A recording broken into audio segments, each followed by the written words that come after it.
W tym okresie, kiedy właściwie ja tak przeżywałam takie wahania, jak się mam zachować w stosunku do, tak ogólnie mówiąc, do nowej władzy i do nowej sytuacji, a jednak wszyscyśmy postanowili w grupie jednak zaistnieć, ponieważ wiedzieliśmy, że to jakiś czas trwać będzie, a w końcu chwilowo nas to nie narażało na żadne polityczne konieczności, tylko po prostu mieliśmy drukować, więc trochęśmy się komunikowali razem. Natomiast w mojej rodzinie, no, jeden brat to się obawiałam, że jest w powstaniu, a drugi Edward został od razu, jak Rosjanie weszli do Lublina, został od razu aresztowany przez NKWD i najpierw spędził jakiś czas w piwnicy jakiejś w Lublinie, a potem go wywieziono razem z grupą innych przyjaciół, którzy także byli związani z AK.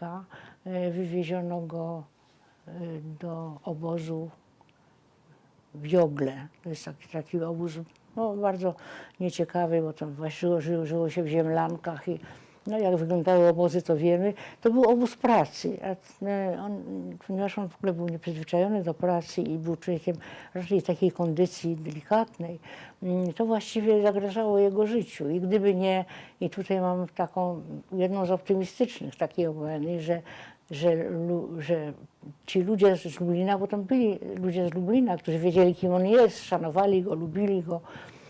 Zresztą on się naprawdę bardzo dał lubić, bo był takim człowiekiem ufnym i bardzo łagodnym.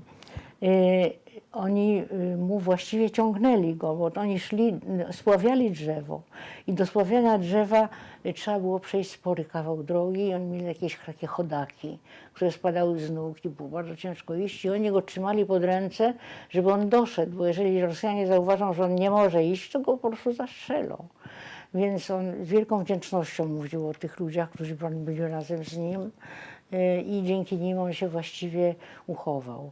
Ale on ma właśnie takie opowiadanie z tego okresu, które jest takie bardzo dla mnie podnoszące na duchu. Mianowicie on był w namiocie i chorował, tam się nim opiekowano. Zdarzało się, że ktoś choruje, tak od razu nie zabijali na szczęście.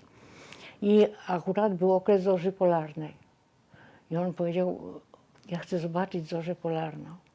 I oni go wynieśli przed namiot, położyli go tak jak chorego jak był. I on mówi, że to było jedno z najpiękniejszych nocy polarnych, jakie przeżył. To było tak fantastyczne, że te kolory się tak zmieniały, bezustannie były inne i inne i ogarniały całe niebo. No ale oni poszli spać i nawet mówili, że burczeli sobie głupi harcik, ale go bardzo lubili i co chciał, to jednak robili dla niego. Także to nawet w takim obozie się może zdarzyć jakaś taka chwila, która... A jeszcze on opisuje w takim opisie, który robił dla Lubelskiego Muzeum, że kiedyś szli w takim szeregach i on zobaczył coś, co go zdumiało. Rosnący kwiatek z boku.